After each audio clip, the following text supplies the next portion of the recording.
up everyone, it's Bruce Waha. Hope y'all are having a good day. On today's episode of Wingman Wednesday, we're going to be talking about joining the military at a later age. Now, a lot of people may have questions regarding joining such a high-speed life like the military as a more seasoned individual. I'm just going to be sharing my experience going through it all and some of the challenges you may experience as well. But before we get started, if you like what we're doing here at Wild at Heart, be sure to like and subscribe and share this video with a fellow wingman. Alright, let's get into it.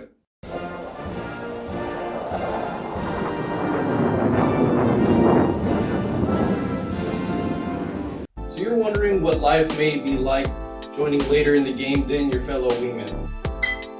Now, while you may have some advantages given that you have more life experience, it doesn't mean that your experience will differ greatly from your fellow wingmen. Well, to start, I was born and raised in Texas. I went to Angelo State University and got my bachelor's in fine art from there. That's in San Angelo, Texas, and that's also linked with Goodfellow Air Force Base. So if you've actually been to Goodfellow, you know where this place is at. Now, unfortunately, the Air Force does view my degree as a non-technical degree. Thus, I was not able to commission straight out of college. Now, I did work my way through college as a bartender, a server, and a bar manager. And when I finally graduated, I actually went and talked to my recruiter at age 26. I was actually really bored with the civilian life that I had at that point. Always wanted to join the military, so at that point, I started taking steps and seeing what my options were. Now, joining at 26, which was at the time the cutoff for the enlisted military, I didn't really have a whole lot of opportunities to delay that process. Now, if you do have the opportunity to delay that process to get a specific job you want, or perhaps commission, I recommend doing so. Fortunately for me, I was very eager and had a very specific mindset on the job that I wanted, which was TACP, or Tactical Air Control Party. Now, I did go through a vigorous study process for the ASVAB. I wanted to make sure that not only did I meet the requirements to make that TACP career field, but I wanted to give myself every opportunity available in case that didn't work out. Now, unfortunately, during tech school, I actually was medically eliminated from the course, but was allowed to reclass. Now, that's not an opportunity given to all people, so I was actually very grateful that I had the cadre go ahead and vouch for me, saying this guy should stay in the Air Force, and thus I was reclassed into the 4A career field. Now, BMT was actually easier than I thought it was going to be, but the bulk of my stress was centered around the specific job title that I had within the dorm. Now, if you are older and a little bit more mature, the MTIs will actually seek you out and put you into these positions specifically, such as element leader or dorm chief. Now, strong personalities, being able to project your voice, having confidence, and strong will are attributes the MTI will look for to make sure that you can keep the flight and everything in order. And dorm chief was a position that I was put in, so that was actually where the bulk of my stress lay. I was dorm chief from day one to the day that we graduated. And I was responsible for all 40 plus trainees, ensuring that they have a smooth and as easy as possible transition to become airmen. Now, once you're in, you'll actually hear a lot of people that with rank refer to themselves in the third person. This is a very common thing. This is the whole Mr. versus NCO, or Mr. versus Airman, or Mr. versus Lieutenant. The thinking behind this actually shows perspective and hopefully progression in your career and in your mentality and the way that you go about things. It lets your peers know that you know where they're coming from, or at least have an idea and can be a little bit more relatable with. Now, coming in later in the game, you have a lot more of life experience. It gives you a unique perspective on all the things that you now have being in the military that you didn't have as a civilian.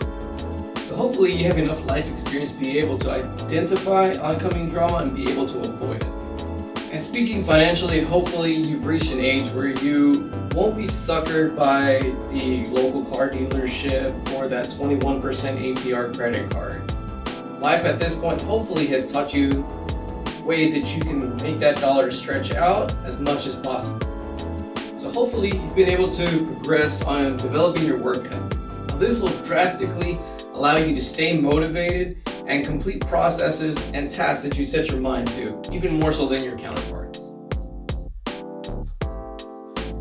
Now, that'll also allow your unit and your leadership to consider you more for specific opportunities and awards as well. Now, a common challenge for older airmen is transitioning back to a starting process. being on the bottom of the totem pole again, having leaders that are younger than you, and being able to hold your tongue. Because in the military world, you drastically lack experience compared to, say, an NCO that is younger than you but has more years in. Now that for me was a bit of a challenge, and I did go through my rough and tumbles developing that and learning how to control my tongue, my face, and a variety of other things. So one thing to work on would definitely be that specifically. But in the end, I feel that coming in later actually helps you develop a better mindset to start off in the military, and I believe that you'll probably be a lot more better off than your peers.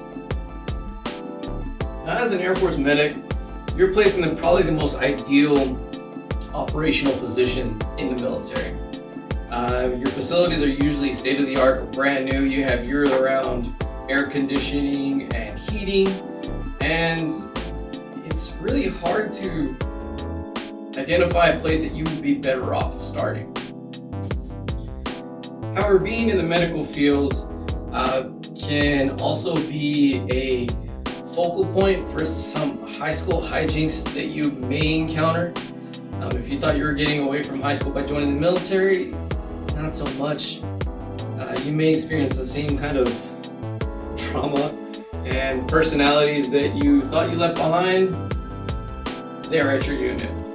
So like I said, having a more mature perspective, being able to hold your tongue, being able to avoid drama helps you tremendously in the medical field.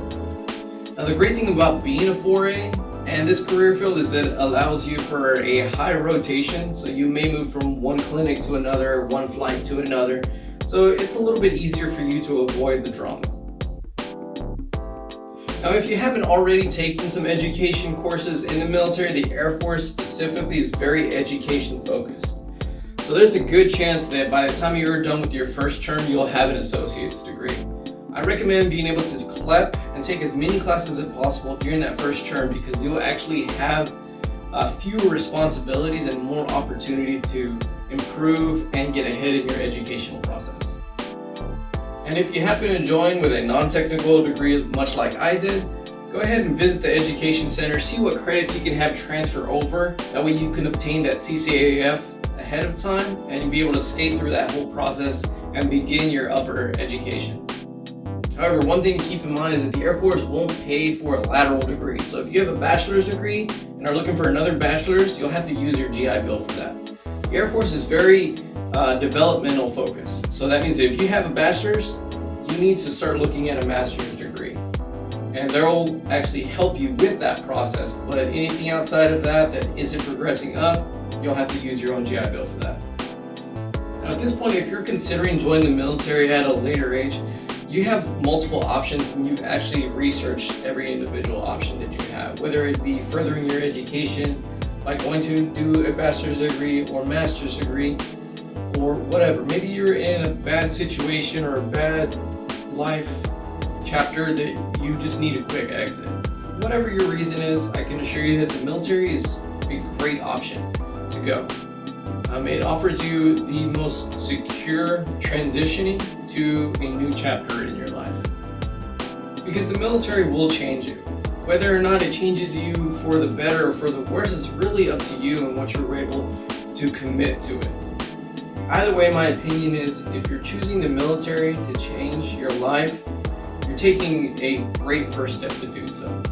There's so many opportunities that will be made available for you once you get in. It's just a matter of remaining focused on the things that you join the military for and the direction that you want to take. Well guys, I hope you found that information beneficial. Thanks for stopping by Wingman Wednesdays. If you have any additional tips that you want to give to people considering joining the military a little bit later in age, be sure to leave that down in the comments below. As always, this is Bruce Suwaha asking you, hey, where's your wingman? Y'all take it easy.